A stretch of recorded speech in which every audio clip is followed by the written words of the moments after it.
G'day and welcome to the Hunting Connection podcast. My name is Zach Williams and I am your host. Here we'll connect you with hunters, fishers and outdoor enthusiasts from around the globe.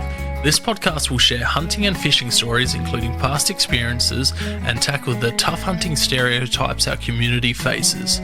We hope to be a positive influence to those outside the community while also having a laugh along the way. Hope you enjoy the podcast.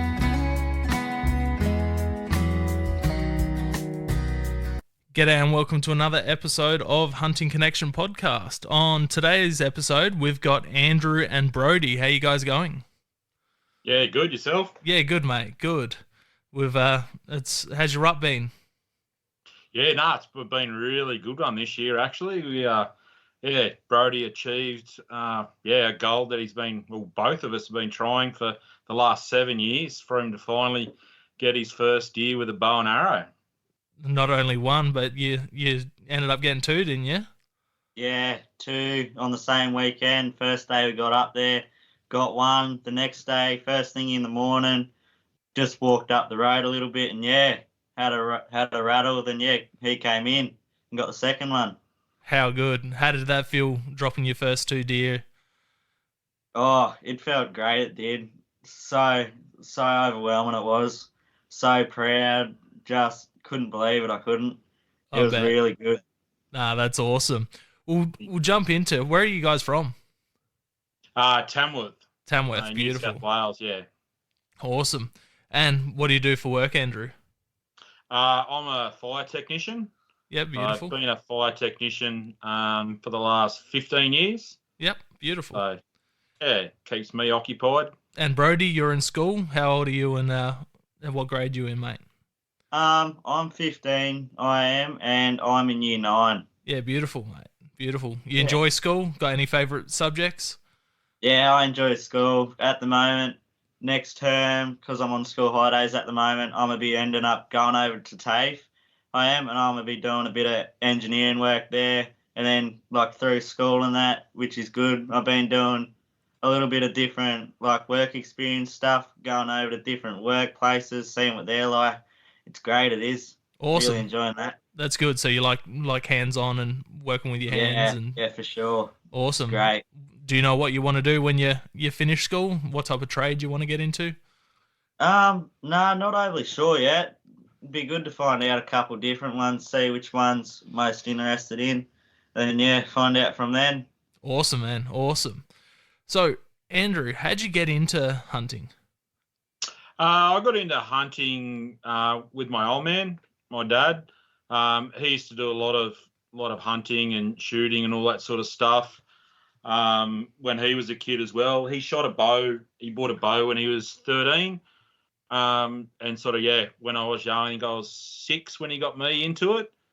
So I'm 42 now. So I've been flinging arrows since I was 6 years old. That's awesome. So, few years now. So Dad got into it. He used to shoot a lot of foxes and stuff like that, like most fathers did back in the day. It was all fetching good money. Yeah. He sort of was been right into his fishing and shooting and that sort of stuff. And then he got into archery as a little kid, but didn't stick with the archery for forever. He was more so into the rifles. And then when I showed a bit of interest in it, we had we got a really good mate of ours back then, which was Mike Hogno. He was a good friend of Dad's, and Mike Hogno and Ken Reichel, they helped me get right into the old bows and all that sort of jazz. So and I've just been hooked ever since. That's awesome. What was your first animal with the bow and how old? I would have been about 7. I shot a few rabbits, that sort of stuff. We went out, with Mike Hogno and, got a handful of rabbits on a property that he used to manage. So just out of beautiful. town. So, still remember those nights. How good is that? It definitely seems that hunting runs in the family. And what about you, Brodie? How old were you when you first took your first animal with a bow? I would have been about 6 or 7, wouldn't have I? Yeah. 6. 6, pretty sure. And pretty sure it was a rabbit, wasn't it? Rabbit or that goat? No, you shot a goat. Yeah, I got a goat for my first animal, which was really good. How good?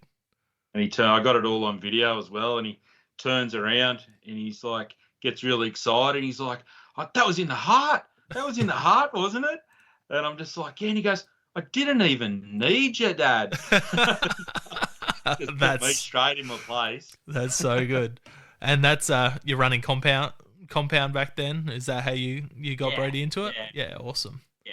Yeah. I started Brodie off and Lacey as well. Started them both off on a little just a little red zone longbow, little fiberglass longbow. Just got them started on that, and then I gradually stepped them up into a nice little compound bow. That's so good. Watching your guys' socials, it definitely looks like you're out hunting or fishing nearly every spare minute you guys get. It's been great watching the kids' progression. Whether Lacey's goat that you posted up. When was that?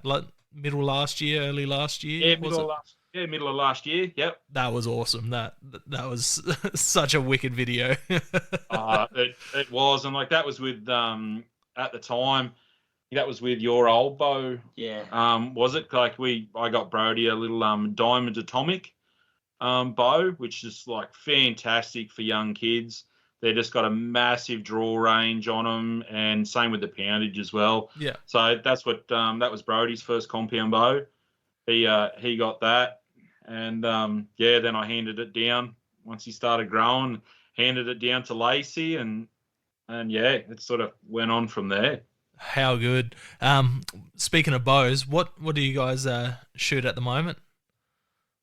I'm shooting at the moment a Bowtech amplifier, which is really good. Yeah, I'm running about 52 pound with 28.5-inch draw length. Nice. And what arrows and broadhead combo you're shooting out of that, mate? What are they? You're shooting now the new Gold Tip LRT long range tactical shafts. They're a Pierce arrow. They're the new 00001 straightness.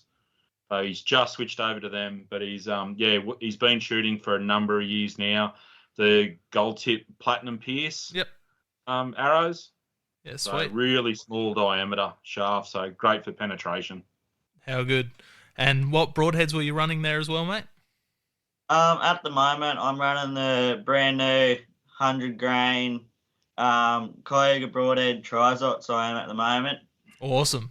There's the new Cayuga range looks pretty good.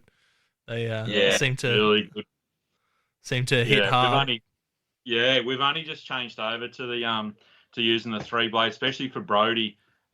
Just with so I've just played around with the kids, just with like all different broadheads and for their best penetration and that sort of stuff. But Brodie's been shooting the Zots, the 100 grain Zots, just the 2-bladers, for basically since they come out. He's just he gets unreal results with them just because they've got a longer cut on them. He just gets really good penetration with those little fellas. So I've played around when he was littler. We were just running the first lots of the Cayuga broadheads that Matty Moore released back then. And I used to grind them down to 100 grainers for Brodie. Yeah. And I used to sharpen the back of them and that sort of stuff. Just being that lighter poundage, if he gets it in nice, like in a good shot, at least if the back of the broadhead sharp when it's working its way out as the animal runs off, it's cutting arteries and all that sort of stuff on the way back out. So he was using them that's all he's ever shot. Was the Cayuga broadheads. I did buy some just to do some tests, another brand broadhead, which was a single bevel. Just wanted to check, like same grains, 100 grains, but I just wanted to do some penetration tests and that sort of stuff, just so I can explain to people, like using a single bevel with really light poundage and stuff. The single bevels for the really light poundage just did not perform anywhere near as good as the as your double. The double had heaps better penetration for that light poundage. How good. Speaking of the low poundage and lighter arrows, what grain is Lacey running there? Because eventually I want to set up my youngest's bow to eventually take out, goats, hopefully, when he gets a little bit older. What type of arrow weight are you running there and poundage for goats? Lacey was she's sitting at about 20 pound now. Brodie was sort of sitting on that 17 pound. Yep. Brodie shot a lot of goats with 17 pounds, and pigs as well. Yeah, wow. He shot some really good little pigs and that sort of stuff with 17 pound. I started the kids off first up with the gold tip lightning arrows. They're just the cheapest sort of arrow in that sort of 500 spine, 5 to 600 spine. And then you just tee it up with a good two-blade broadhead, cut on contact sort of thing, double bevel as well. And I think they're sort of sitting around that 300 grains. Okay. They were. You sort of don't want to go too heavy, and you want reasonable weight up the front with that 100 grain, because the arrows are so short. Yeah. And having 100 grains up the front, it gives you good FOC anyway. Yeah, beautiful. But yeah, Brodie's always got good penetration, that sort of stuff with his really light setups. And yeah, same with Lacey's as well. That goat that she shot it from about 15 yards. Yep. With a gold tip platinum pierce 500 and a 100 grain Zot broadhead from Cayuga. And she got, it poked straight in one side and out the other side. And it was just hanging in with the flights on the other side. So, yeah, good penetration. And when you're taking them out when they were that young with the lighter poundage and that, are you aiming for certain age goats, younger goats, or Yeah, I'll always start them off with the younger goats and that sort of stuff, and you can try and get in nice and close. And with the younger animals, you can get away with a bit more when you got a kid. They can, if they move at the wrong time and that sort of thing, the younger animals will stay there and not do the Harry Holt like the older ones. So yeah, your younger ones, so much easier and just better for the kids to learn, and just start them off as close as you possibly can. Yeah. Like anything, you just want to shoot your effective range. I've always limited sort of Brodie at sort of 10, 15 yards and closer if we can. So that's what we've sort of struggled, being so hard for him to get these deer over the last 7 years. I bet they can be tricky, but you look like you do all right rattling them in. Yeah, we can rattle them in and do the doe calls and the croaking and all that sort of stuff. You got any tips on rattling them in? It's something that I have not really had much luck with at all. Yep. I'm not sure if it's the deer down here don't respond as well to it, or. Yeah. I've this year I found it really worked. I've been hunting this particular property for about 3 years. It's sort of haven't called an animal in, and this year was the first time I'd sort of called one in, and I mixed it up a little bit. We found a few scrapes this year, and I actually started off, instead of rattling straight away, I started off with a few croaks. Okay. And just giving it a few rests and a couple of croaks, and then I'd do a bit of a sequence of rattles and whatnot, and then I'd sort of stop for a little bit and let out a couple of croaks, and that sort of called us in 3 to 4 bucks on that one weekend. How good. And that sort of worked us really well. I know a lot of people don't like blind rattling. I have had success doing a little bit of blind rattling, that sort of stuff. But I still always want to make sure there's sign there, as in rub trees.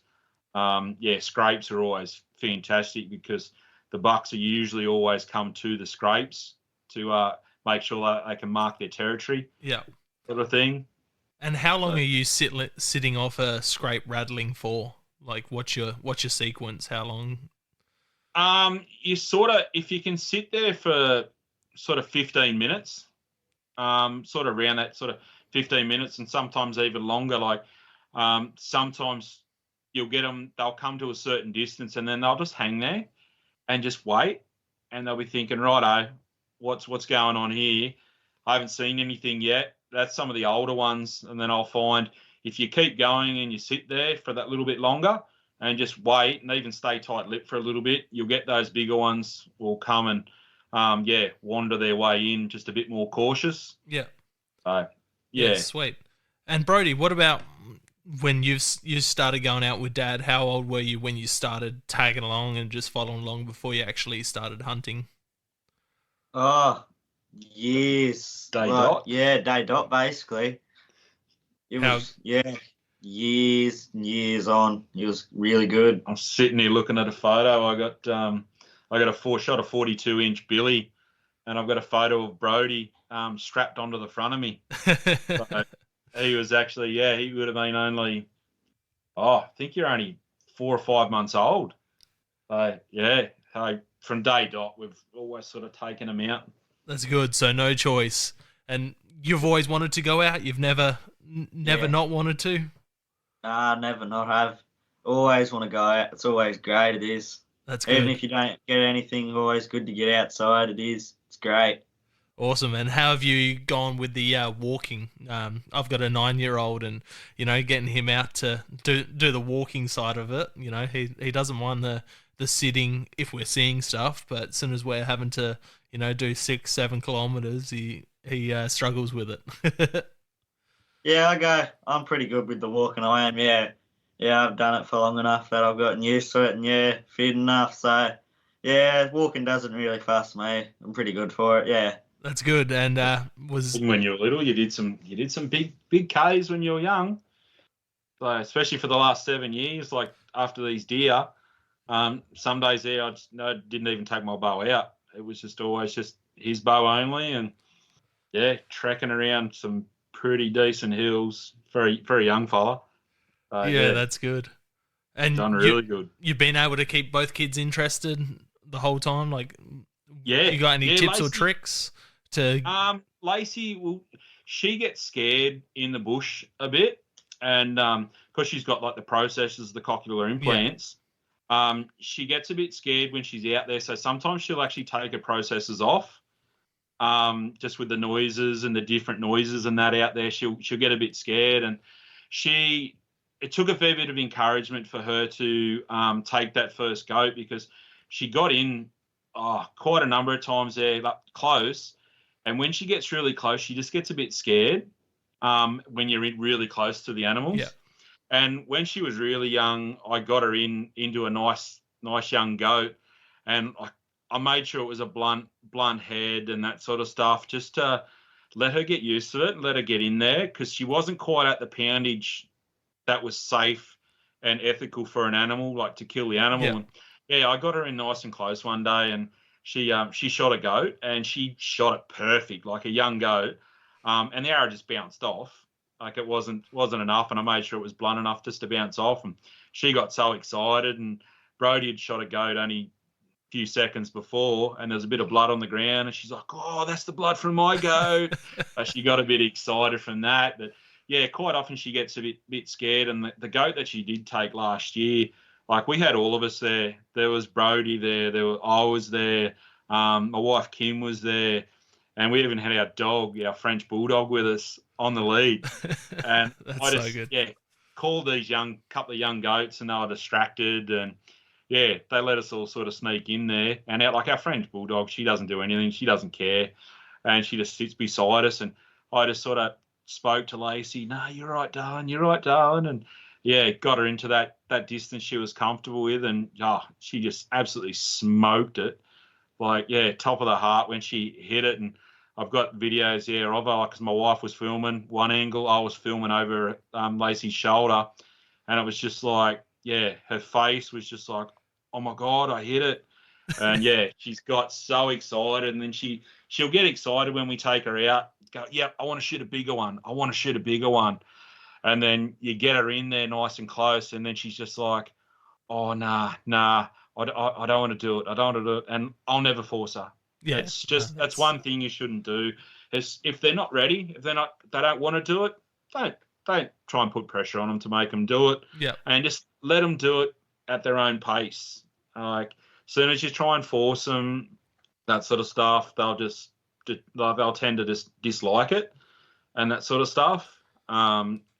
Like I took Lacey out shooting her new gun there today, and she's just like, she just wanted to shoot something.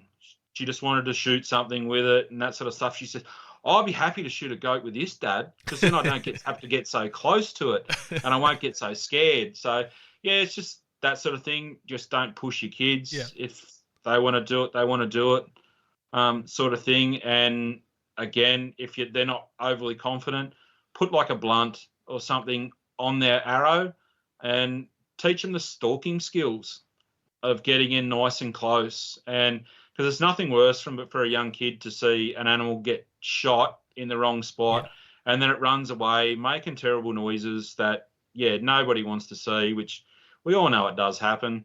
But if you get them in there, then they get their nerves. They can tend to control their nerves a little bit more and shoot an animal and it bounces off. Doesn't hurt the animal. I like that. I like that idea of the stump shooting the animals with a blunt. I'll have to put that one into practice when the youngest is old enough, I reckon.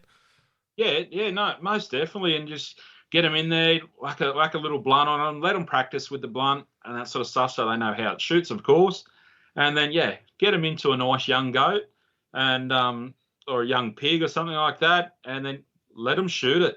And they learn to know where to shoot it. And if they do hit it wrong, it's not going to hurt the animal. And then once they start getting stronger and they can shoot more poundage and they're starting to help control their nerves because, some of those animals are big to those little kids. Yeah, that's it. Like I said, I really, really rate that idea of stump shooting them. That's that works out really well, I reckon. Get them nice and close and, deal with those nerves a bit better, and if you can get them in there young enough, they won't have that big buck fever. No, that's exactly right. When Brodie shot his first buck this year, his first ever deer, he was because when I called it, I saw it coming in. It sort of stopped at a little bit of a distance and started flogging a tree, and I just sort of stayed tight-lipped for a little bit, and then gave it a light rattle and that again, and it sort of popped its head up again and then just kept moseying on in. And when I saw the antlers, and I thought it was only a young buck, but after he put it on the ground and I got to have a look at the antlers properly and the coronets and stuff like that, it ended up being a really old fella. Yeah, but just because the coronets was sunk right into its head. Yeah, wow. But it was just didn't have the genes. It was never going to grow any good, and it was obviously going backwards as well. But I got his buck just moseying on in, and Brodie drew nice and early because he was about 20 metres from the side of me, and it just comes straight towards his scrape and basically nearly straight towards him. And I felt the wind sort of going slightly sideways, and I was just because it was getting close to him, I'm like, oh, you better shoot it. And then, he let it get to a good shooting lane, and he pulled it up with a doe call. And, smacked it from, 14 yards?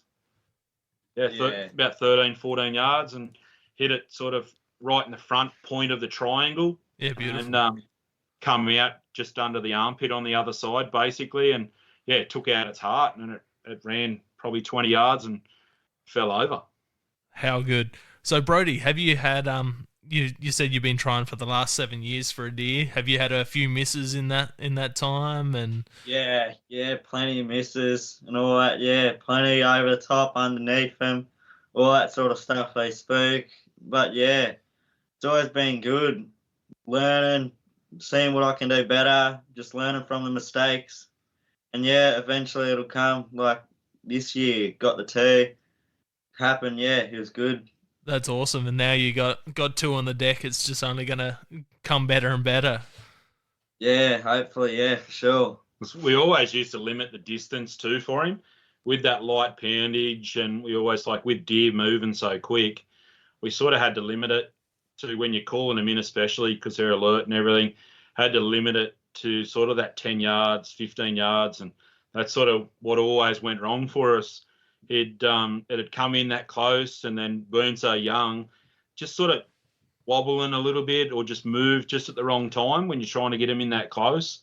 It was always a bit of a struggle streak, but you did shoot one a few years ago now, and you shot it from about 15 yards, and it dropped at the shot, and he still like smoked it, perfect shot, but it just it just didn't quite, because the deer moved so much. Yeah.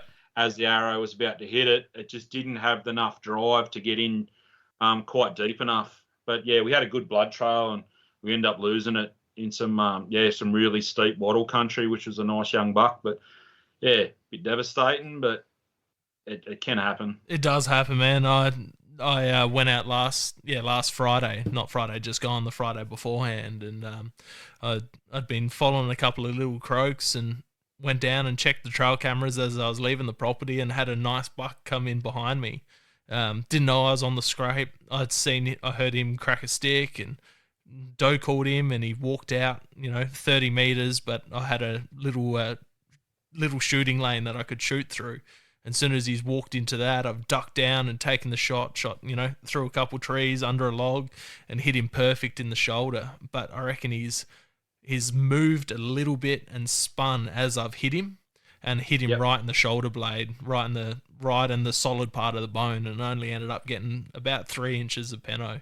And I was devastated. I spent 5 out, I followed the blood, and just started doing laps using Onyx maps, just double making sure he wasn't down, because I heard a hell of a crash. But I reckon it was just him pushing through all the thick scrub, and I was devastated. He would have been personal best buck too. Yeah, it happens. It does, and he'll be fine. He'll show up on cameras again, I reckon, and he'll just have a little bit of a limp for a while. No worse than what they get during the rut anyway. They cop a flogging, don't they? Yeah, I've seen some deep tine marks in some of the bucks out this way from fighting. So yeah, and people think bow hunting's cruel, but they stab each other with antlers. yeah, exactly. Yeah, definitely. So, Brodie, what would be your favourite species to chase with the bow right now? Is it fallow, or you love your goats or your pigs? Really, the goats, they're really fun, they are. They're a real fun thing. Usually you get up right in between them, you do. They're good fun.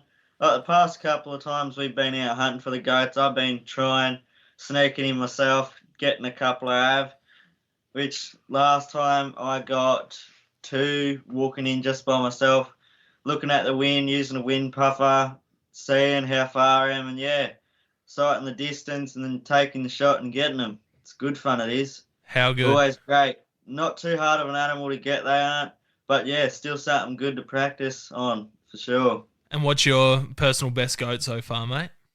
37 inches it is. Jesus, beautiful.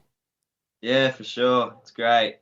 And what about you, Andrew? What's your favourite species to chase with a bow? I still I sort of basically cut my teeth shooting the goats, but I do love hunting rabbits. That is one critter I love to shoot. Aim small, miss small sort of thing. Always just trying to head shoot rabbits. And you can practice them at a long distance too. I enjoy doing that. So rabbits is probably one of my favourite little critters to shoot. Yeah, I love hunting. Yeah, basically love hunting everything from your deer and pigs and all that sort of stuff. I've still always love it, but I do really enjoy chasing a few bunnies around. Yeah, well, rabbits are great fun. I'm just spewing the numbers aren't around, like they were in the golden olden days. Chatting to people like Dave Whiting, where they just sit off of warrens and shoot rabbits, foxes, cats all day. No, that's right. And I still hunt one of my blocks that I've hunted for over 30 years. And when I was a younger sort of fella, and I've said to Brodie, I said, see this hill here? And he's like, yeah, that's, there's still rabbit warrens and that there. No sort of rabbits there. I said, Poppy and I have sat here in the car with the 22s, and this whole side of the hill was just white bellies. We shot dozens and dozens and dozens of them. And then you sit there and then you just go and pick them all up. And it's just, back then there was so many rabbits. It was good. Oh, and they're incredible eating too. I reckon they're one of my favourite things to shoot and eat. Yeah, it's like we used to eat them. My mum used to cook them up and that for us and that a bit. But yeah, over the last not for a while. My grandparents have passed away now, but I still shoot rabbits. Like I'll take Brodie out now, and he'll go and shoot like 3 or 4 rabbits, 5 rabbits. And then we'll always bring a couple home for the dogs. So he gives the dogs one each, and then he always brings it around to my mother, which is his ma. He always brings them around to her, and she loves it. Like she cooks them up and gets the old curried rabbit and stuff. But yeah, I've always, as a young kid, right up through me into my adult stages, I've always shot rabbits and brought them home for my mum and my grandparents too. My grandmother loved rabbits. So yeah, that's always been a pretty big meal. I get into it. Yeah, man, I bet, and it's that generation too. You know, there was that many bloody rabbits. That's they're either shooting them for coin back then or meat. Yep. Yeah, that's right. And what other species have you taken with a bow there, Brodie? You taking goats, pigs, got onto foxes and stuff? Goats, pigs, foxes, deer, cats. And even there was a wild sheep. There was a really big wild sheep years ago. It was massive. It would have had a couple kilos. I don't know how much, that much. But me laying sitting behind it, it was about 2 to 3 times the width of me. There was that much wool on it. Yeah, got that, and dingoes. Yeah, dingoes and all beautiful. that stuff. Yeah, it's really good. Tons of different stuff. Got your rabbits. Yeah, rabbits. Yeah, heaps of different critters. Yeah. So you're slowly ticking off the Australian species then? Yep, for sure. What would be next on your list for Australia, mate?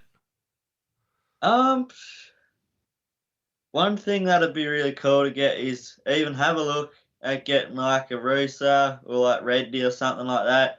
Something nice like that would be really nice to get. Yeah, awesome. You got many reds kicking around your area? There is a fair few reds around this area, but it's just trying to get access to places. It's just super hard, like it is everywhere around. Just like we've got access to a few places which there is reds on there, but just not numbers. Yeah. So you can walk out a dozen times and you won't lay your eyes on them.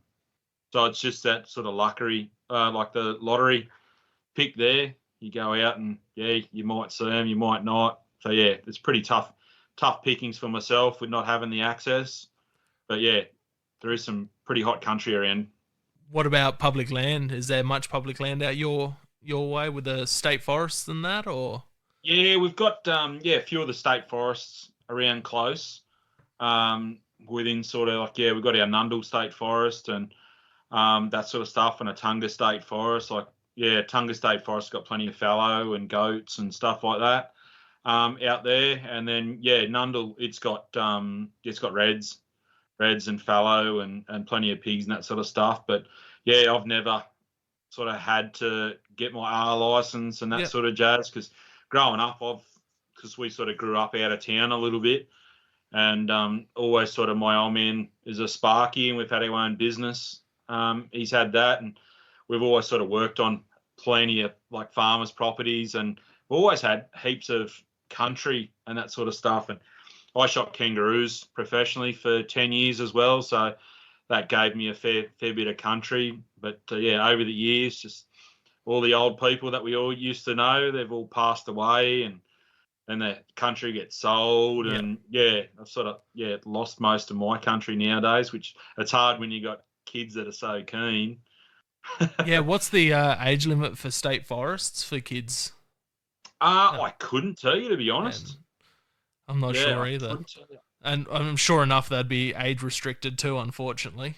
Most definitely. Like, I had a customer come over, and I did his bow. He drove over from Port Macquarie for me to do his bow. There, a bit before the rut kicked off, and he came over and I sorted his bow and all that out, and we were racing dirt bikes on the Saturday and Sunday, and I actually tuned his bow on the Friday afternoon and set it all up and got it all sorted for him.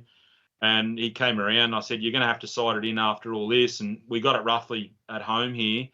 And, he went out to the forest because his mate was booked in for the Friday and the Saturday, and he was booked in for the Sunday and the Monday. And, the DPI went out there and actually ran into him and caught up with him. And, you're not even allowed, which I wasn't sure. Like, I didn't know this, but, the DPI, I was talking to the DPI ranger, and he said, you're not allowed to target shoot in the state forest.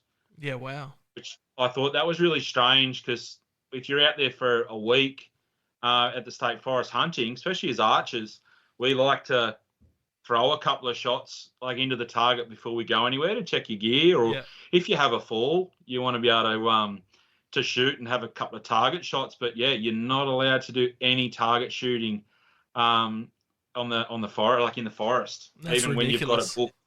Yeah, which I thought that was strange, and that's what the DPI officer said. No, you can target shoot at an animal, but you're not allowed to do it at a target. So that's just there'd have to be definitely restrictions for ages. Yeah, that's the unfortunate thing, with the public land here in South Australia. We got no public land, which is just devastating. And bow hunting seems to be on the agenda of getting banned. So that's by the end of this year, it's going to be banned by the sounds of it. Really? That's crazy, isn't it? And, it's private property. Like, there's no way they're going to be able to enforce it or control it, Yeah. It's ridiculous, but I've spent way too much time talking about that crap. It's been my last 12 months, just every spare minute writing to politicians and talking to politicians about it. Yeah. It's absolutely ridiculous. But what would be the most important item you guys take out with you when you go out? Binoculars. You can do so many miles using your binoculars. Yep. If you can find good vantage points and stuff like that, just always run those binos over everything, because your naked eye, you won't see critters hiding in the grass or whatever. But the binoculars, probably one of the most important. And you're running them in bino harnesses, both of you? Yep. Or Yeah. What Both. What binos are you both running? Brodie's actually just got my old pair. I've just got a new pair. I've given him a set of Bushnell HDs. Yep. So just 10 by 42s. They're really good binocular, really clear and that sort of stuff. And then I've just bought myself a new set of Leopold. Yeah, beautiful. And I just decided to go a little bit bigger set, as in like 12 by 50s. Yep. In the Leopolds. And I've got them, and I'm lost without them. And like, I went out just because we've done a fair few afternoon hunts, like straight after work, before like the daylight savings sort of ended up here. And like, I haven't even been taking my bow out, because there's no point on bushwalking with me bow. And because I've just been doing it for Brodie for so long. And so I've left my bow at home. And the other week there, I left and got out to the property, went to find my binos. I'm like, oh no, I've left my binos. Brodie had his, because they were in his bow bag. But I was just like walking everywhere, and it's like, Brodie, give us your binos for a sec. And it was just, it just felt lost. I felt naked, just not having them on me. Yeah, I definitely know what that's like, and a good pair of binoculars definitely do make a difference. You see a stump in the distance, and you're like, oh, there's an animal, and you put binos on it, and it's a stump or a rock or a branch or a shadow. It's crazy how much things out there actually look like animals, and like your eyes play tricks on you. You're like, oh shit, that's moving. Definitely, and I like to sit off animals too, at a bit of a distance, and you can just sit there and watch them for a while before you go and make a move. Yeah, because you can watch them with the binos, and you can just see what they're up to, and like their body languages, and like directions they're walking, and stuff like that. And it sort of just gives you a bit more of an idea, a bit more closer idea on when you need to stalk them to get in and knowing the direction that they're going to head and stuff like that, just that little bit better. That's it. What about funny stories? Do either of you both have a funny story to tell of something that's happened when you've been out? Yeah, I've got one. Hunting with kids. I had Brodie. Like, Brodie was only a young fella. He probably would have been 7 or something like that. And again, I had with his little light arrows, light poundage, shooting rabbits. I'd always get him to use broadheads because never powerful enough to kill a rabbit or anything with a blunt. So I had a old school Cayuga broadhead and ground down to the 100 grains, like sharpened the back of it, like mad little daggers they were, great looking little heads. And Brodie shot this rabbit one day. He smacked it straight through the chest, like rabbits do. They flick around and carry on, and because he smoked it, it's gone through and hit the ground, the arrow, and it was only hanging in by the flight. So it's kicked around for a couple of seconds, and I've walked over towards it, and it was just laid there like it was dead. And as soon as I got near it, it just kicked up and ran straight towards me.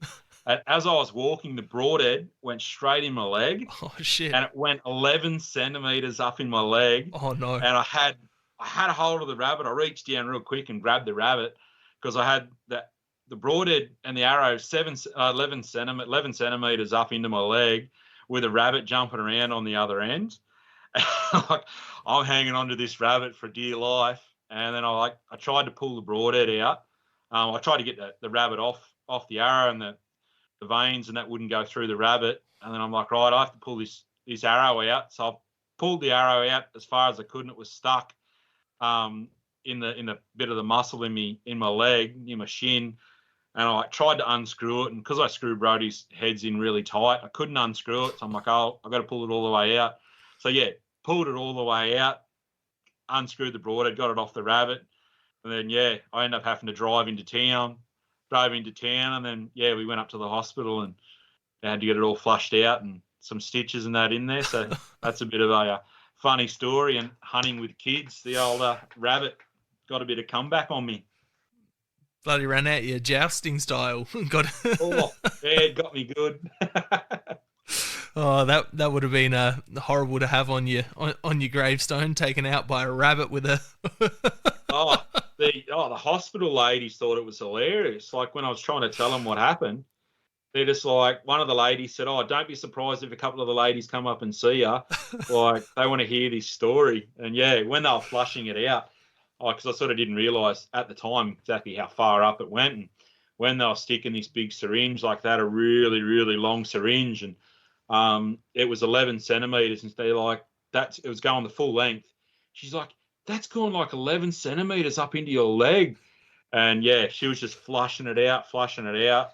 And they thought they were going to have to open my leg right up because they were just worried about like going through the rabbit and everything. But once they flushed it all out, they were pretty happy with how clean it all went. And they sewed it all up. And then, a few days later, just all the bruising right up towards the calf, because it went through the front near the shin, down low, and it ended straight up and nearly popped out the back of my calf muscle. Oh, bloody hell! So it's pretty mad bit of bruising, and that came up after that. And then it wasn't long after that, I still had my stitches in. We were actually heading up to Cape York, so you're walking in the swamps and stuff like that, and I had stitches still in my leg. Oh no!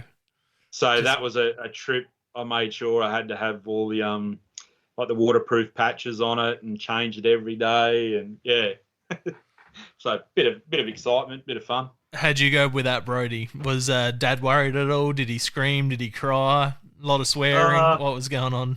I reckon it would have been a little bit of swearing, I reckon, and a bit. I don't know what else would have happened. I can't really remember that much of it, but I definitely do remember the rabbit on the end of the arrow and that, and drive home, I do. We've still got photos. You got photos with him and the rabbit. Yeah. We made sure of that. Should have got some with it still stuck in the dad's leg there with the rabbit attached. Definitely would have been a sight to see. Oh, it's amazing how many people have, not just, stabbed by the broadhead, but the knocks going through, people shoot a bow and then run out and, get the end of the knock straight through their leg. It's been crazy to see. Yeah, I've seen that happen so many times. People just throw that outside leg a little bit too far forward when they're pulling arrows and that out. Yeah, I've seen that. Like, knocks completely disappear into people's legs, and when I've used to shoot a lot of target. What about first aid? Do you carry much of a first aid kit on you, or? I always carry, like, in my truck. Both of my cars, they've got good first aid kits. My mum's a nurse. She's just retired now, but she's always made sure I've got a good first aid kit stuck right in there. And in my backpack, I've always got like your snake bandages with a like a rough sort of first aid kit in my backpack at all times. So just in case things like that happen. But yeah, I think I just threw a bit of bandage over it and then insulation, like electrical tape around it, and then drove home. Beautiful. That's one way to fix it up, yeah. But yeah, no, always try and carry a bit of first aid stuff. What about you, Brodie? Can you think of something that's funny that's happened when you've been out? Couple of years ago, we were up at Cape York on a trip and we just finished fishing, we did, and it was at this one river, and I had these 3 points going off in all directions, and they all looked the exact same, and we forgot to bring our GPS. And we sat there for a bit, and we went that way. And then the next time we thought we went that way, so we went one way we did, because that looked exactly like the same way we came in from. And we followed that up for ages and then realised when it was starting to get dark, this isn't the way we went. The car's on the other side over there. We missed the turn off. Yeah, so, we're out for a night. We were out for a night, dehydrated, not much water, not much food at all. Out there in the bush, just fishing odds. And we could hear him out there. We could try to find us in the cars, but just could not find them. They were too far away. Yeah, you were only about 7 years old. So I knew what I did. We walked up the creek and just missed the turn off to our left. Yep. And I walked up there. We walked up the creek there a bit further. And I'm like, we've walked way too far. We've missed the turn off. It's back there. And then because we left it so late when we left because the fishing was so good. We were just catching so many barra and toga. And I'm just like, nah, it's over here. The car's just over here. I knew exactly where the car and that was, but I just didn't want to walk with the young fella being so young at night time. So I was just like, we just hunkered down and had a little bit of a nap. And as soon as the sun come up the next morning, I just took him straight to the road. And that's when we found like mates and that come and picked us up. So they were freaked out, which I totally understand. They were freaked out because like anything can happen up there, like whether a croc takes you or whatever. So my mates and that just poked along and found us, and it's like, right, they went and got the sat phone and rang Cohen and that and told them not to send the chopper because they were going to send a chopper to look for us. But it was just like I knew where we were and I knew what we did wrong. Missed that turn off, but leaving the old GPS behind, I'll never live that one down. Yeah, I had a similar situation with my pop when I was about similar age as well, and we're out hunting goats, and Pop and his mate took the GPS, the compass reading too close to the car, so it set it off and put us, kilometers in the wrong direction when we were finishing up. And that's how I won my 22 Hornet. Pop's like, if you can hold it from now until we eventually find the car, which was probably 2-3 hours later, you can have it. And won that. Beautiful. From him. But it's never fun getting lost. I've never not gone out with some sort of GPS. Or known where I am since. So I bought my own GPS then. After that trip, I bought my own GPS and got the apps on the phone and that now. It just makes life so much easier because it's just so easy to miss those little turn-offs in those creeks, like dry creeks. especially when they're so wide. And I was just trying to walk the easiest sort of route. And, just to miss it was, so easy because, like, you're not going to get lost up in the hills here. Like, anyone that gets lost here should really not be anywhere near the hills because it's just always so easy to find vantage points and like on the skylines with the hills and stuff like that. There's no excuse to get lost up in these hills. But when you're up there in that flat country, there's an out west too. Like, it all looks the same in a lot of the spots. It definitely would, and I can definitely understand that. It's the same here with the hills. You just get to a point, and you can find a road, or you can see some power lines or telephone tower or something. So you always know your sense of direction, and that's I've been taking the little fella out quite a bit this rut. Too noisy to get close to anything, but I've been showing him, like, if you follow those power lines, that's how you get back to the car. And just been letting him take the way and lead the way. I'm like, which way now, mate? Which way now? So slowly teaching him his sense of direction.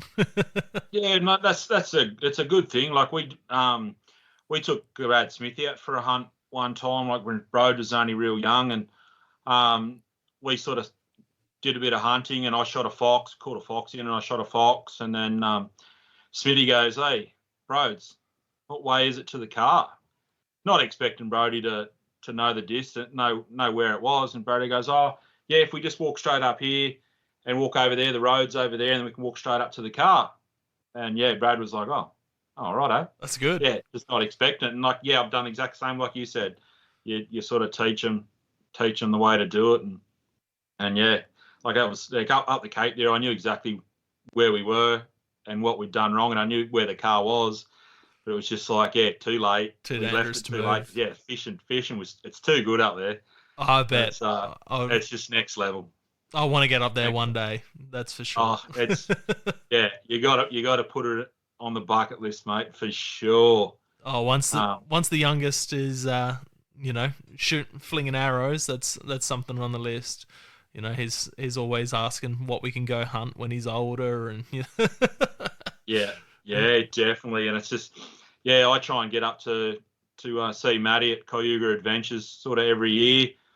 And, it's just next level up there. It's so much fun. And it's such a nice place up there. And Matty's running a good show up there at the moment and that sort of stuff. And, the kids just absolutely love it. Like, this year we're going to head back up again and take Brodes up again. And beautiful. Lacey's keen as mustard. How good. Kim, my wife, she's coming up as well. So that's just it's my holiday for the year. That's all I do. It's just head straight up there, and I get to catch up with Maddie and Dan and all that up there, it's great. Yeah, they get a good crew up there, that's for sure. I definitely. And Brodes just loves his fishing and hunting and that sort of stuff. Speaking of fishing, Brodes, what's your favourite species to go chase? I see you do a fair bit of cod fishing and. Yeah, cod, they're really fun, they are. But also, up there, I love catching the barra. Yeah. They're one of my favourites, they are. They fight so well, they do. They always put up a good fight, they do. Good barra Monday. Do you like top water fishing or divers or soft plastic? Yeah, I love the top water fishing. It's so good, especially for the cod. When you're not expecting it, just out of nowhere, just a boof. Sometimes even at the rod tip and that, it's just out of nowhere. You never know. It's always good fun, good surprise. Are you running spin gear or bait caster, or what are you running, mate? Running a bait caster I'm at the moment, Daiwa. Yeah, beautiful.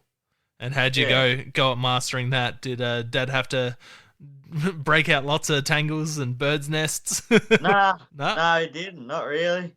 He used to just sit out the front. When I first had a look at him, I did used to sit out the front with just a little practice lure thing that you can chuck around. Teach you with the bait casters of that. Used to sit out the front, chuck that up and down the road, getting used to the bait cast, and got the hang of it real quick.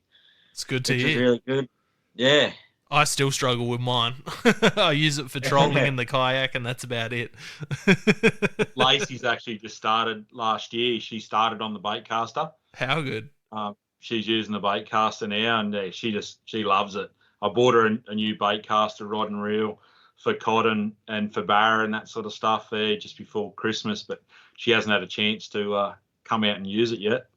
So good. Yeah, I'm taking my kids. We've don't have great river fishing here. Very small amounts of cod and callop. It's better to bait fish, but the last probably 7-ish years they've been stocking reservoirs and opening up reservoirs for people to fish. So it's $30 a year. So been slowly getting into them, and the kids are slowly starting to show some interest now. So get to take them out, and hopefully the kids get to chase their first cod this weekend when I take them out after Anzac Day. Yeah, so good. We're so lucky. Like up in this area, we've got like the waterways we've got up here. There's a river going straight through the main part of town. Yeah, great fishing there, like great cod, yellow belly, all that sort of stuff there. And like we've got trout not far from town here, and so yeah, we've just got a good fishery. Like so many rivers through here with just great numbers of fish and quality fish, and yeah, like your biggest cod come from not far out of town at all. Brodie got a 97 centimetre cod in the kayak, and just as he was pulling his lure out of the water, he saw a shadow underneath it, and then just as he was pulling it out, he just dropped it straight back down onto the water with his rod tip, and it just went boof and just nailed him. That's awesome. Yeah, I'd like to get over to that country and go chase some cod. I reckon it would be a bit different than chasing these reservoir stock cod. They're good fun to catch, but they're just lazy cod. Don't put up much of a fight at all. Definitely. Yeah, this one, you'll definitely put up a good fight, because I was in a single man canoe and I had the whole family out with us. So I got a 3-man canoe as well. So I was in a single man kayak, and Brodie was in the front at the front of the 3-man canoe. Lacey was in the middle, and Kim was in the back. And I said to Brodie, go over near that tree there and run a lure along that tree, lay down. And Brodie's done a beautiful cast. Oh, good cast, bud. Like this, and slowly winding it in. He's like, oh, Dad, I think I just had a bump. It's like, oh yeah, keep winding. And he just slowly kept winding. And he actually bought a spinner, got it on a spinnerbait, and he bought the spinnerbait with a BCF voucher that his auntie bought him, and for Christmas, only like the day before, because I think it's like the 28th of December or something he got it. So yeah, he got that, and he was just pulling it out of the water, and then he saw this sort of shadow, or saw something caught his eye, and he just dropped it straight down onto the water, and this thing's just going boom, and the log was on one side, on the left-hand side, and then the front of the canoe was on the right, and he got it right in between both of them, and this thing just like dove straight to the bottom. And like me being a typical backseat driver, poor wife, like poor Kim was there trying to paddle, and like I know how hard, like I've just seen him try to get like a big fish, like he just for donkey's years tried to get a big fish, and as soon as he had this fish on, I'm like typical backseat driver. I'm like, get him out of there. Get him out of the snags. And Kim's just there just trying to paddle a little hard out. He's like, I'm trying. And like, it's just towed him around everywhere. So, yeah, and when we laid it on the mat, it just, fell short of the meter. So 97. You reckon it's going to be a while till you break that one there, mate? Or you reckon you'll crack the meter soon?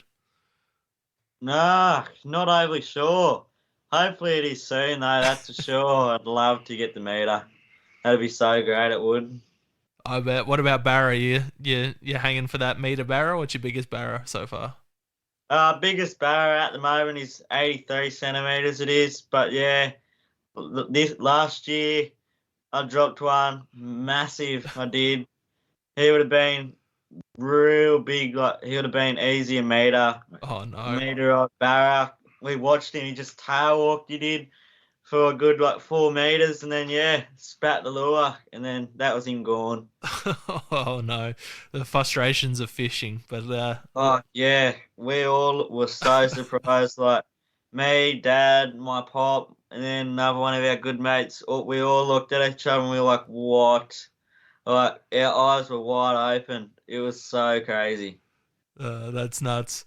So, what about top 5 dream animals for both of you? Money not being an issue anywhere in the world. What would be your top 5 to go chase? Mine would probably be I'd love to shoot a bantang bull. Yep.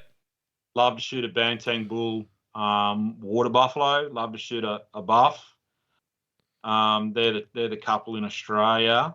I'd love to head back over to South Africa. Love to shoot a Cape buffalo over there. I'd love to redeem myself on a zebra. I would say a zebra, and I want to shoot a like a gemsbok as well. Love to shoot a big gemsbok. Yeah, beautiful. What about yourself, Brodie? I'd really like to shoot. I'd love to get a red deer. I would. I'd love to get myself like a buffalo as well. I would. I'd love to go over to New Zealand, get myself a chamois. I would, and then head over to South Africa, have a look at like a wildebeest or an impala or something like that, zebra, something like that. Yeah, something great. It would be cool. Something that would make a really nice rug would be nice. Yeah, the zebras, they look like they make some nice rugs, that's for sure. Yeah. Yeah, I wanted a pedestal mount. So I had last day of my hunt over there. Last light, it was nearly dark. I had zebra at under 20 metres out the front, but there was always another one standing behind it. So I just couldn't shoot it. And then the stallion, he propped up at about 42 yards, and I took the shot, like I judged him perfect, and I had to I was half squatting to shoot underneath out of the blind, and the old TP, mate, the old target panic got to me, and I just yanked the trigger and just shot straight over this stallion's back. Wasn't Brodie was with me actually. He was only like 5 years old, hunting in the blind with me, and Dad got a bit cranky and punched the blind and threw my release date on the ground.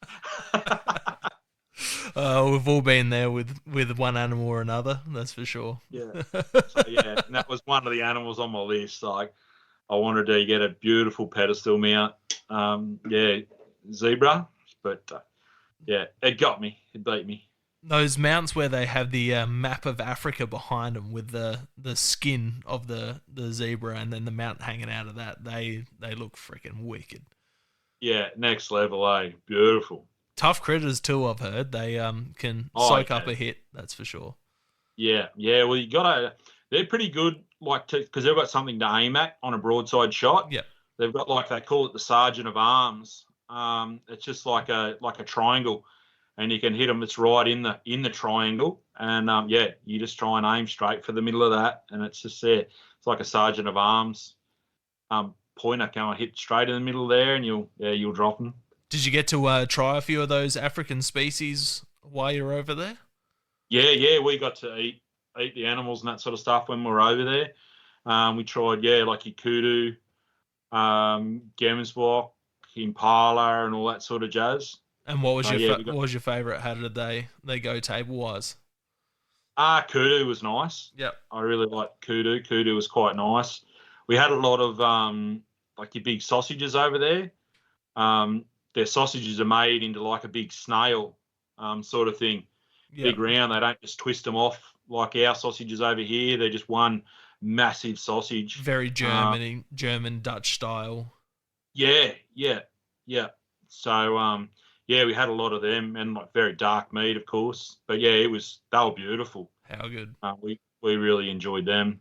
And kudu, what would you relate it to, if anything that you've tried over here, or just nothing like it?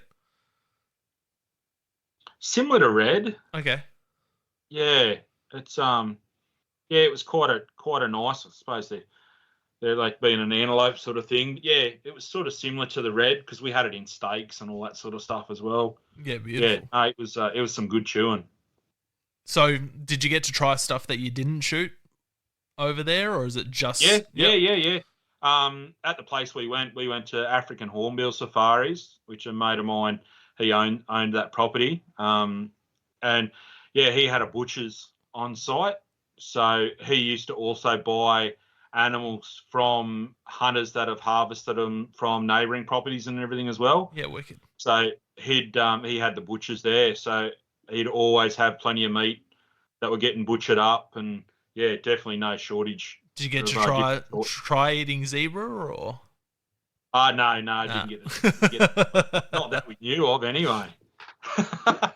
There's some cool animals over there that eventually I'll get over there and hunt and eat. Oh, definitely, yeah. I want to get like friends over there. They've been like getting up us, wanting us to come back over because it's been nearly 10 years. Sure, 10 years now, yeah. Yeah, it's getting cold, just under 10 years now, close to 10 years, because when we went over, I took the whole family and that over, and Lacey was she only turned 10 last week, and she was only like 4 months old when we took her over there. Yeah, wow, that's awesome. On a family trip. So yeah, no, it was good, and like the friends of mine have been wanting us to go back over and that sort of stuff. Yeah, I'd love to. But is that again all money? Yeah, I get it.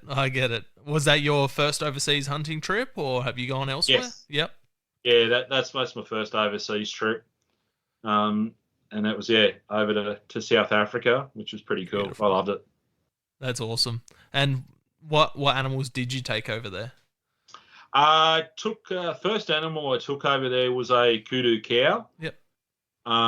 Lewis wanted me to take out a cow just to get the target practice in, and he needed meat for his butchery and that sort of stuff. So I got to shoot one of them free of charge. So I got to keep the big floor rug and all that sort of stuff on that. Wicked. So I shot a big kudu cow. Next one was a impala ram, big impala ram. So I got a really good sized impala ram. It was like 24 inches, I think it went. Yeah, beautiful. 23 and a bit. So it was a good one. Then I took a good warthog, not a monster. It wasn't a bad sized warthog. It snapped its top grinder off, and after I shot it, it ran straight into a tree. Oh no! Snapped it off and couldn't find the part of the ivory. So it's still the trophy that I got. I took a couple of wildebeest bulls. Brodie was with me when I shot both them. And one of the heads just behind me. All that. Yeah, how good. So didn't end up mounting him. The taxidermy people over there wrecked my skins on that one, and they ended up boiling the horns and that, and they've just all cracked. All the horns and that are all split and burnt, so they're all been burnt. Spewing. So it's a bit devastating. That's hence the reason he's not mounted. Yeah. I shot a monster kudu bull. He's just shy of 60 inches. Yeah, wow. So, and he's got like proper mass on him, really big mass. Shot that. I nearly got a crack at a ostrich. Lewis wanted me to shoot the ostrich to get rid of it, but it was just like, where do I shoot it? Sort of thing, not knowing like the anatomy and all that sort of stuff properly of an ostrich. And yeah, the PH was just like, yeah, you got to wait till he stands like straight on at you, and then just shoot him right at the base of the neck, and that'll just smoke him. But yeah, drew back a few times on this ostrich, but just didn't get the correct opportunity to let an arrow fly at him. That would have been pretty damn cool. yeah, definitely. Yeah, so yeah. They're a big animal. Oh, massive animal. And like we saw a few giraffe there. There was one big bull giraffe that mate Lewis wanted me to shoot. And like I was just getting picked up, so I was just about to head, like getting real late. And this big bull giraffe just comes wandering through the scrub, and like it hadn't seen us. And Lewis was like, that's one I want shot, Stubbsy. Do you want to shoot it for us? I'm like, no. So like it was cheap enough, and I'm like I can afford to shoot it, but I said like, if I want to shoot it, I want to be able to display and have the trophy to like it's a memory sort of thing. I want to be able to have it on display so I can reminisce whenever I walk past it and that sort of stuff in a house. And like our house is not big enough to have a giraffe. And but Brodie was there with us, and I'm like, hey, how about we go and sneak up on it? So I had Broads, held Brodie's hand. He was, he was only 5 at the time, and we snuck into 40 yards off this big bull giraffe. Had no idea we were there, and it was just feeding on a tree. And got Broads into 40 yards with me, just sitting there looking at a wild giraffe. That was pretty cool. That's pretty cool. It would be badass taking one with a bow though too. It'd be weird shooting so high up, like just aiming. Definitely. Yeah, it'd be a wicked bit of gear to shoot. They got a really thick hide, like you got to sort of shoot like a Cape Buffalo sort of setup to smash them. Yeah, insane. Big critters. Big critters. What about wild game? What's your favourite thing to cook with wild game? Like what cut, what animal, what dish? Brodie's eyes lit up. Venison. So you've been smashing it? Rhodes loves his venison. We didn't take the backstraps and that out of his first deer he shot this year. Yes, it was rank. Yeah. It just old bug in the rut, of course. It was rank, like really stunk, and with him being so old and that as well, like perfect shot, no stress on it or anything. So, but we took all the skin and all that, and getting it tanned and everything at the moment. It's in the tanning solution at the moment, and we took his antlers and all that sort of jazz. And then the buck he shot the next morning was a lot younger. So I said to Bros, let's get some meat off that. So backstraps was probably our favourite. We had some the other day of the deer that you shot. I just let it age in the fridge for a week, and then just trimmed all the sinew and that sort of stuff off it like we do. And I just cut it into nice steaks and threw it in some Sammy Ziploc bags with like a marinade on it.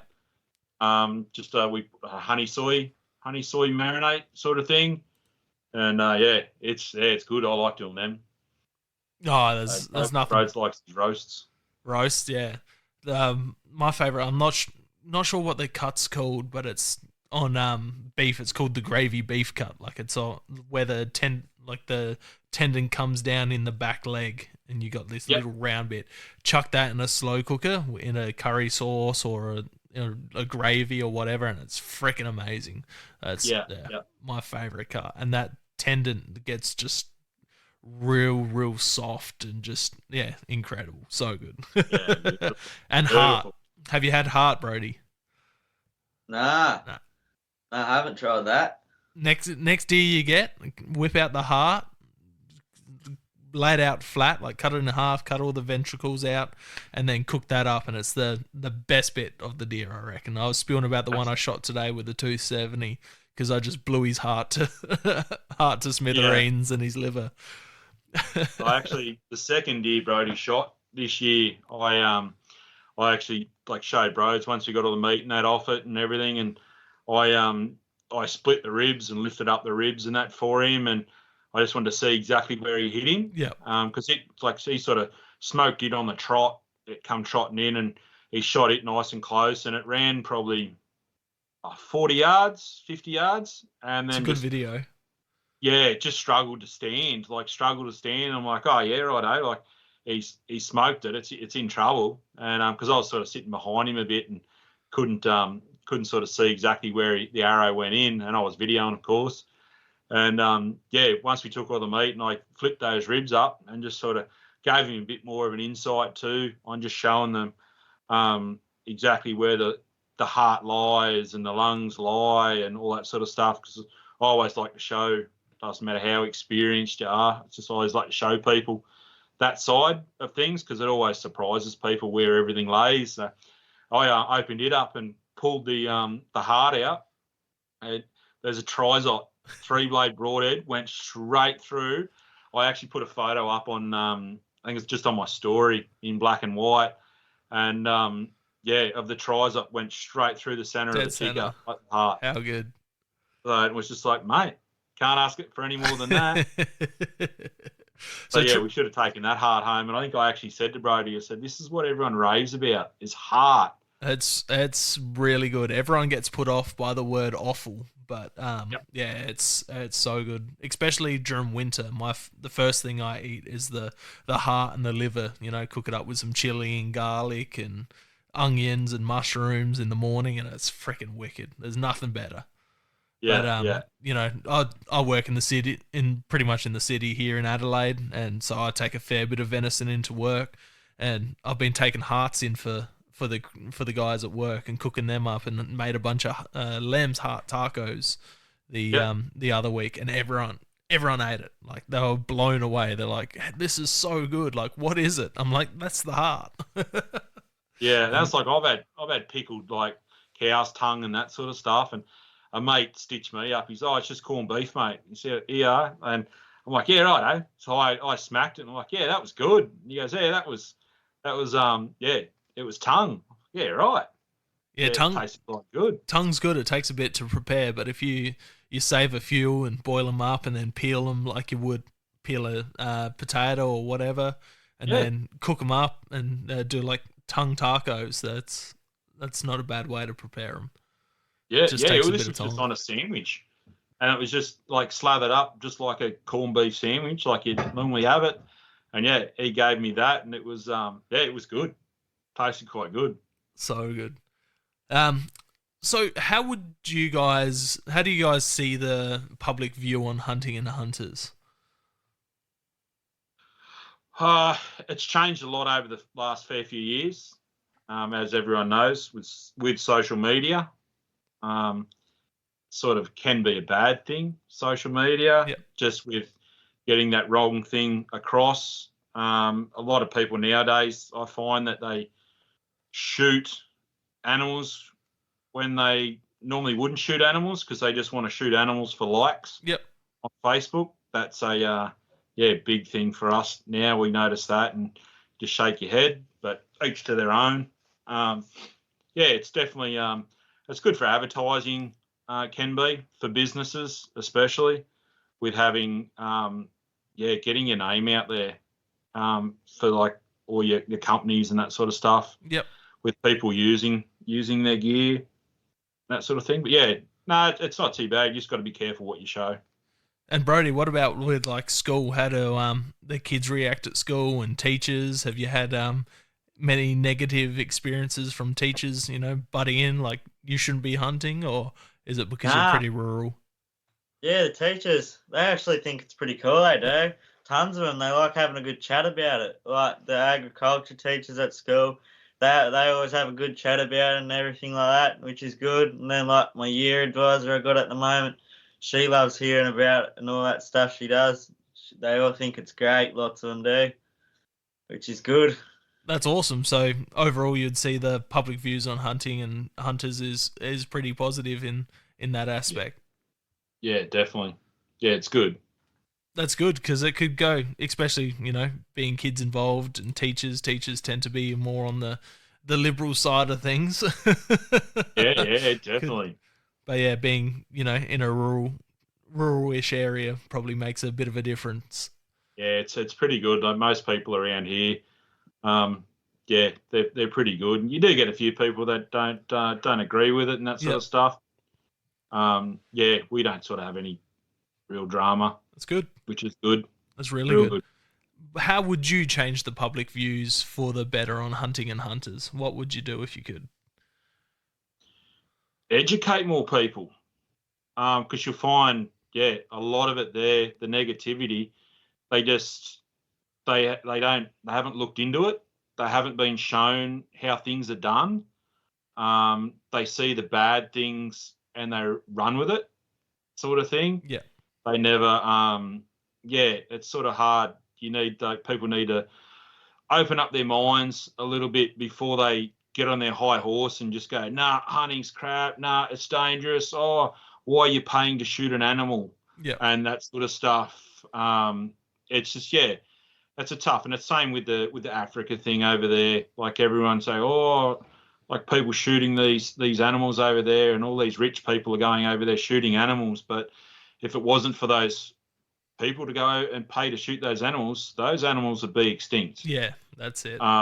sort of thing, and a lot of it's over here too. Like, yeah, people are paying to shoot some animals and that sort of stuff. But those properties that people are paying to shoot animals on, they're all managed. They're like, yeah, you try and shoot the cull heads to try and get good genetics in there. You try and keep the numbers to a good number, so like it just breeds, everything breeds well, and yeah, like it's bloody. That's the best way to do it, I reckon. Yeah, Just definitely. try and educate them that it's it's not all bad, and not everyone are cowboys. Yep, that's 100% it. And finally, what is hunting to you guys? Oh, just basically my way of life, sort of thing. Done it forever. Yeah. And yeah, it's just something that I'll never stop doing. What about you, Brodie? Is that similar or? Yeah, it's great. Love the outdoors. Just away from everybody, just you, nature, silent, away from everything, away from society. It's just great. It is really good. No, that's awesome, man. And it seems like you guys are a fairly outdoorsy family, whether it's racing or riding bikes. I see you're constantly what are you racing at the moment, Brodie? What category? I'm racing at the moment in the 125 250 junior lights class. I am. That goes from 13 to 16 years of age. It does in that group, and I'm racing at the moment. I got two KTM 250s. One set up for like the motocross sort of race, and then I've got the other one that's set up for more like the enduro racing. It is. Yeah, beautiful. And that's something you've always been into as well, Andrew. Yeah, I've always loved motorbikes and that sort of stuff, and I was never allowed to have motorbikes as a real young kid. Mum sort of tried to wrap me up a bit in cotton wool. I had a birth injury when I was born, so for the first sort of 10 years of my life, I had 13 operations on the left arm and shoulder. So she was always nervous. Oh, I don't want you getting hurt and all this sort of stuff. So whereas I didn't start riding a motorbike, I got my first bike probably, I think I would have been 12, something like that. And then, yeah, that was just an old farm bike, cruising around. And then I bought my first bike back in 1997 with my own money as a kid. And, it was a KX 125, and that was my first race bike. And I, got myself into racing. And, I had to pay for everything. I had to pay for everything. So it was, it was good. I always loved my motorbikes.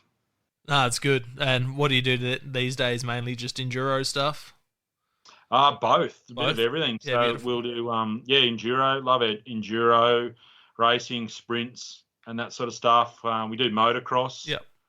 And that sort of stuff as well. We sort of love doing all of it, all sort of bikes. Do you guys have a 24-hour enduro up there? With no, we don't up here. You seen the one down here in SA? It's a 24. Yeah. It's Dad used to race it. I think he came first in his class a couple years in a row. It's a brutal, like would storm chase him, like just follow him around point to point for 24 hours, and he'd be wrecked for like a month afterwards. It's next level. Like we do the Pony Expresses up here, and like I usually do the old boys class, like the over 35s, and like it's 2 hours non-stop, like with only a compulsory fuel stop. Oh, I tell you what, just your hands, and you try and race that, like it just knocks you around. And Brodie's just stepped up, like he's doing 2 hours as well. So for his enduro, so with that one compulsory stop, and it takes it out of you. You fellas, got to hand it to those guys that do the Ironman, and like you said, your dad doing that 24-hour, like that's next level. Yeah, you guys should look into it. Come down here, bring the bows, do some bow fishing, come do some bow hunting, and do the 24-hour afterwards. As long as they've got a defib there ready for me. Well, it's been great having you on, guys. What's your social media for? I'm guessing everyone that listens to this podcast pretty much follows you guys anyway, because it's a bloody good Instagram to follow. Mine's Stubbsy 27 and outdoors. That's my Instagram and all that sort of stuff. Yep. I think yours is Stubbsy Junior. Yeah, Stubbsy Junior, Stubbsy Junior 3 _ and then like _ again outdoors. So basically exactly like Dad's it is, just Stubbsy Junior 3.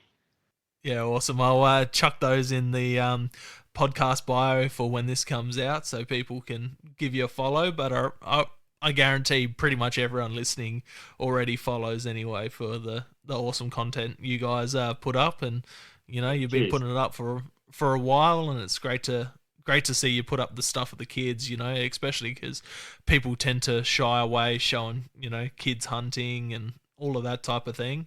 You know, they're scared of getting lashed back and all of that, especially online. But yeah, that's what it's all about for me.